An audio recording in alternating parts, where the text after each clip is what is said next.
We're going to dive into why these differences in parenting happen and how they impact your family, and most importantly, how, what you can do to bridge that gap. Parenting style differences aren't necessarily a bad thing. They're an opportunity for you to grow.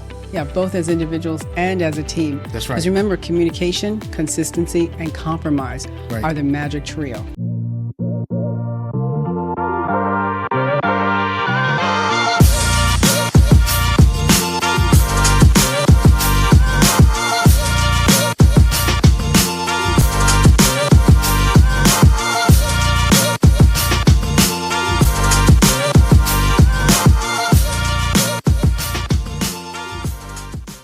Hello, everyone, and welcome to Stephen and Corey, the podcast where we talk about the messy, the beautiful, and sometimes downright hilarious parts of marriage, parenting, and life. And boy, do we have a big one for you today. I'm Stephen and I'm Corey, and we are here to help you get it together, as well as help you tackle those parenting challenges that may make you say, "Damn, is that normal? Wait a minute. I don't think that's supposed to be normal." Today's episode is one for the ages, navigating differences in parenting styles. And this is something that we really get into because we have raised two of our own and we have a lot to share. If you've ever argued over things like bedtime routines or, chore charts or, who's the fun parent, this episode is for you because we're going to dive into why these differences in parenting happen and how they impact your family, and most importantly, how what you can do to bridge that gap. Yeah, trust me, you'll leave today with some tips, a few laughs, and maybe even a little more patience for your partner. Yeah. So let's jump right in.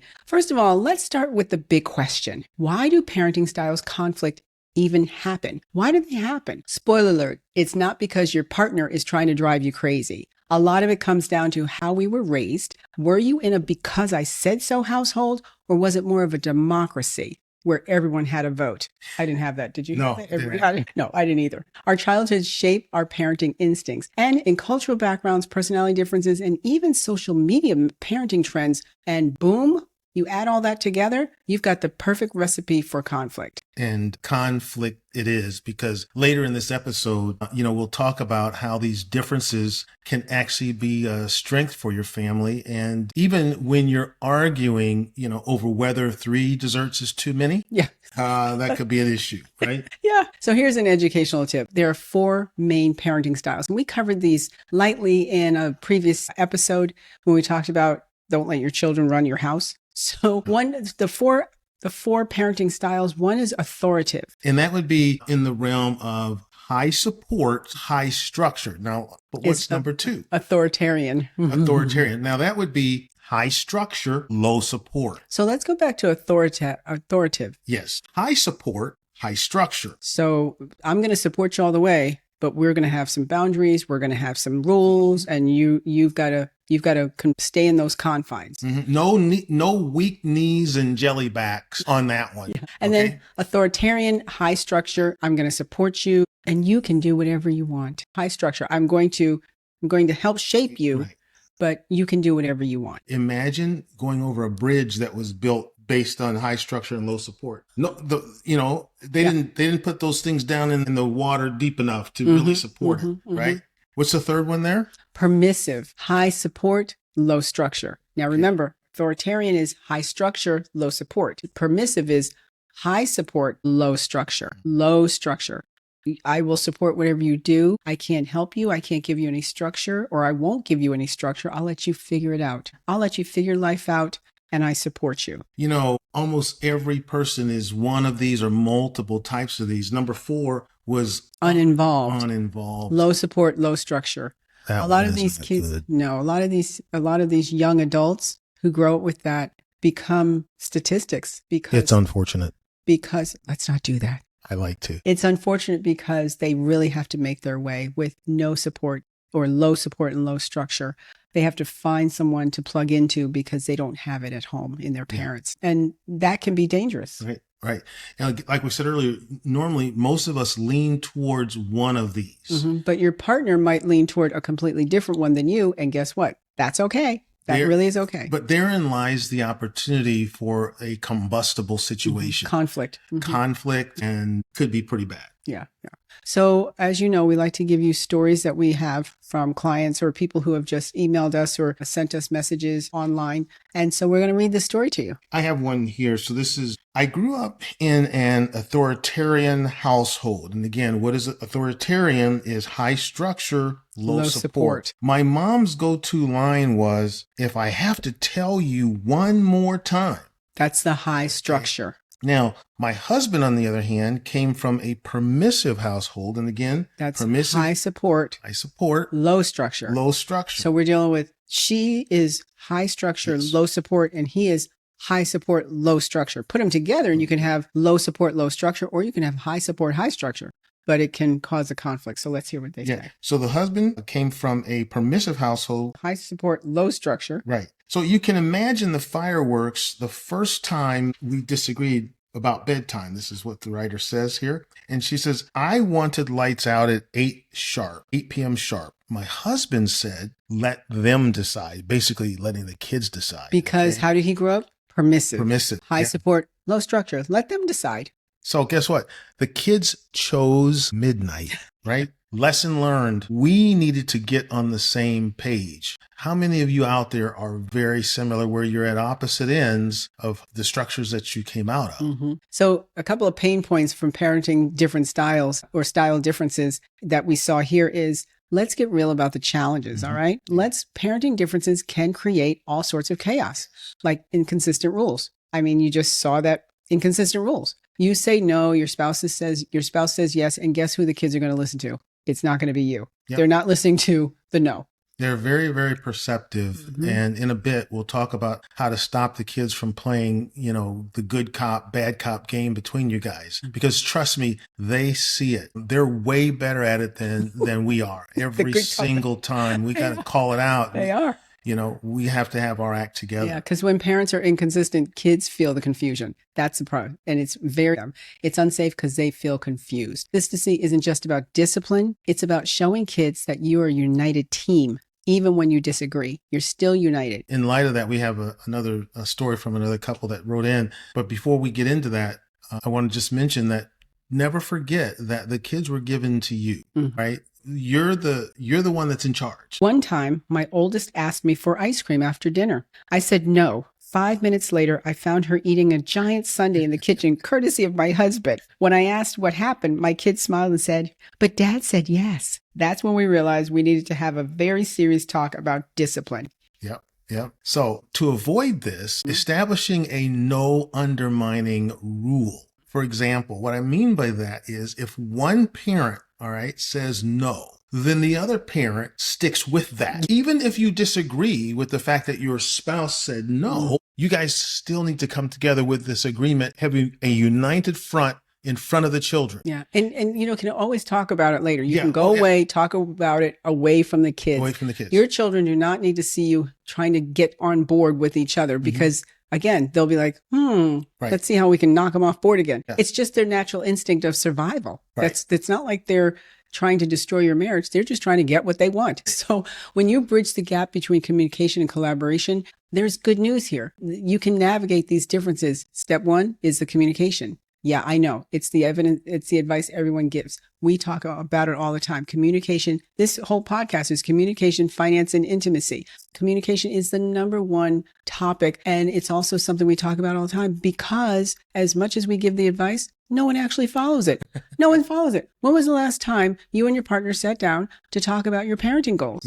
Yeah, so true. Not just should they go to bed at 8 or 9? No, but what kind of people do we want our children to grow up to be? That's part of how you're molding and helping shape them. Yeah. In a minute, we'll share a really simple weekly habit that literally can make all of the difference. I mean, even if you're running on 3 hours of sleep. Because you're exhausted from parenting, working. So even if you're exhausted, it's still going to help you. Yeah. So here it is. Try this weekly parenting check-in. And here's how it works. Spend 20 minutes every week discussing what works and what's not working. Right. And that's okay. Because when you discuss it, you can pull it out and you can decide you do this and I do this. And here's how the children respond. Right. So what isn't working and what should we work on? What is working?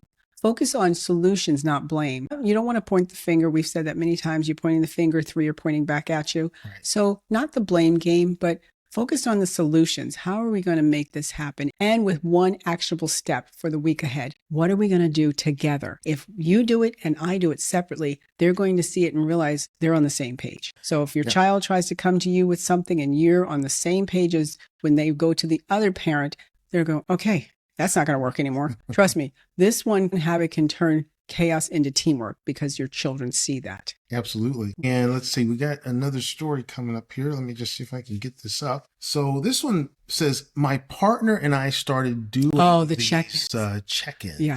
Think about these check-ins. We just said, have some time, 20 minutes per week that you can talk. That's your check-in. Have some time that you can talk. This is when you're, sort of putting your armor on. Mm-hmm. Right? Yeah. So you're having these check-ins and it's just, it says, I'll be honest, they felt awkward at first. These check-ins felt awkward at first. One week, I confessed that I'd been letting some screen time slide because I was too tired to argue. My spouse admitted that they had been bribing the kids with snacks to get them to do their homework. So just talking about it helped us reset and support each other. So that's a very interesting story because again, one had kind of let things go and one was sitting there bribing the kids because they didn't want to go through all the challenges, I guess, right. And that goes, what they needed to do. And that goes back to the communication. Communication isn't just about solving problems. Yeah. It's about showing your partner that you're in this together and that the children see that you're in it together.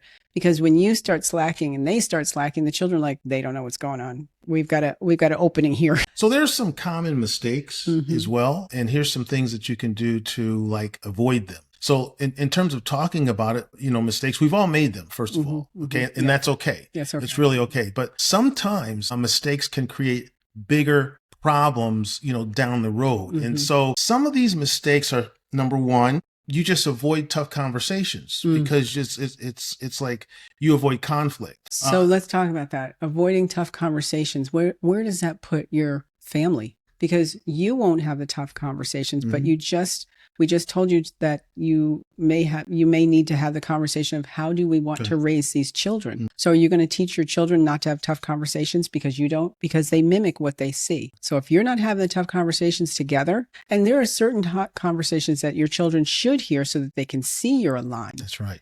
When they see you're aligned together, they're like, okay, can't do that. But they need to know that.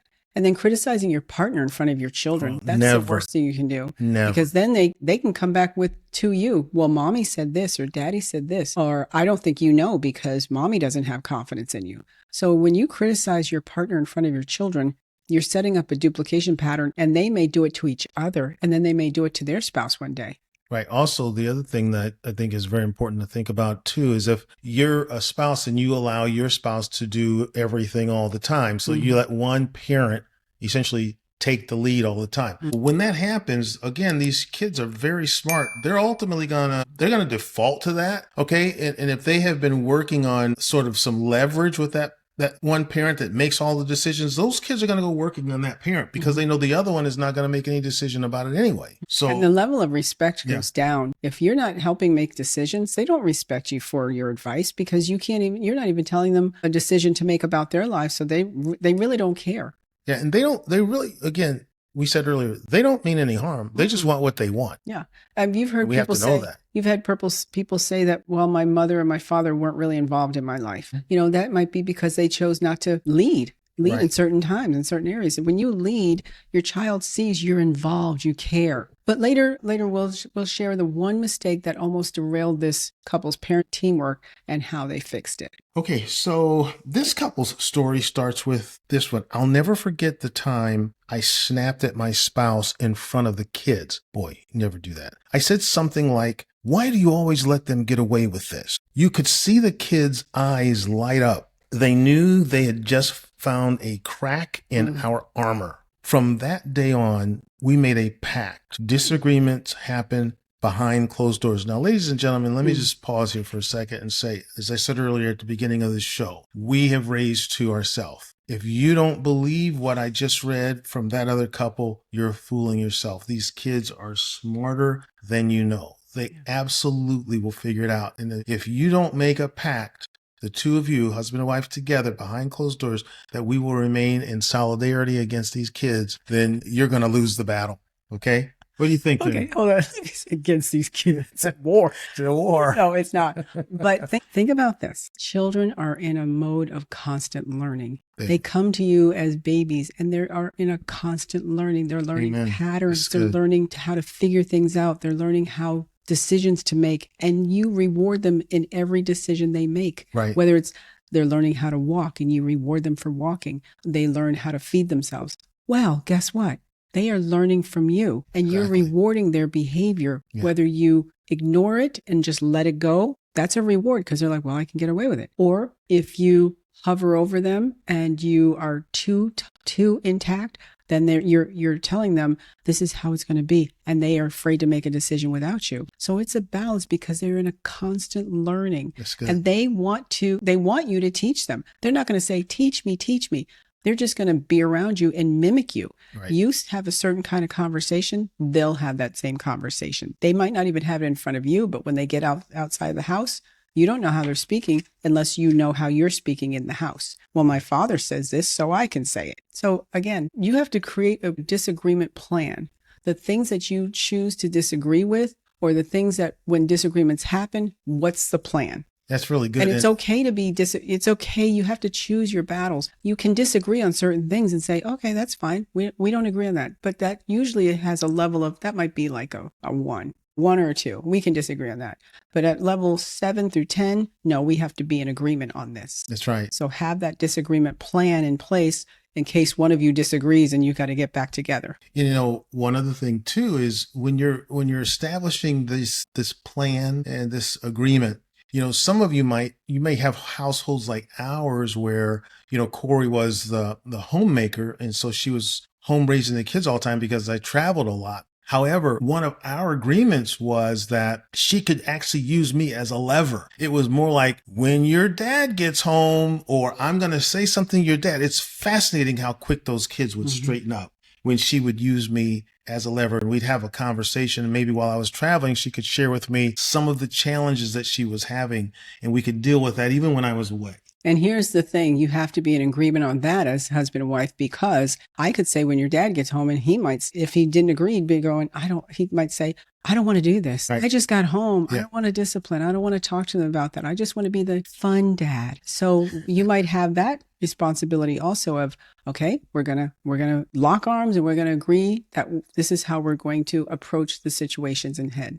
So agreeing that you will never argue in front of the children about parenting decisions. That's a big one. You don't talk about your parenting decisions in front of the children. That's right. And then present a united front. Even if you're still figuring things out, just go in there. We're united. Absolutely. Yeah. So they won't know. Mhm. And so finally, you know, when we take a zoom out, because we've been kind of barreled in on this, but let's pull back some and let's look at some trends in parenting. Like one of the big trends right now is what's called gentle parenting. I'm not so sure that I actually agree with that, or maybe it's the word gentle that I don't agree with, because I think that as a parent, for almost most of the time, you should be showing a level of strength and not gentleness. But nevertheless, I'm talking when it comes to authority. It's all about, in gentle parenting, it's all about empathy and respect. Sounds great, right? Until your toddler starts screaming, like I actually saw in the grocery store a few days back. I was about to go up and ask this lady, I probably shouldn't share this, but I was going to ask her, did she need to borrow my belt? Because I was raised in that environment where they didn't mind. There's a scripture in the Bible that says something to the film of, if you spare the rod, it will spoil the child, or something like that. But nevertheless, your kid comes up screaming in the middle of the grocery store. You can't gentle parent with that one. You don't be gentle parenting with that. I think it's firm parenting. I agree with that. You have That's to a be good word. firm. Yeah, You have to yeah. be firm. So up next, we're going to share a twist on this trend that works. You're not naturally a gentle parent. It's called the lighthouse parent approach. That's cool. I like that. Yeah. Lighthouse parenting means, Well, hold on one second. Think about that. A lighthouse. What does a lighthouse stand for? Okay. And how does that lighthouse impact the person who is, you know, in charge of the ship or the boat at night, and they really don't have much other direction, right? Go ahead.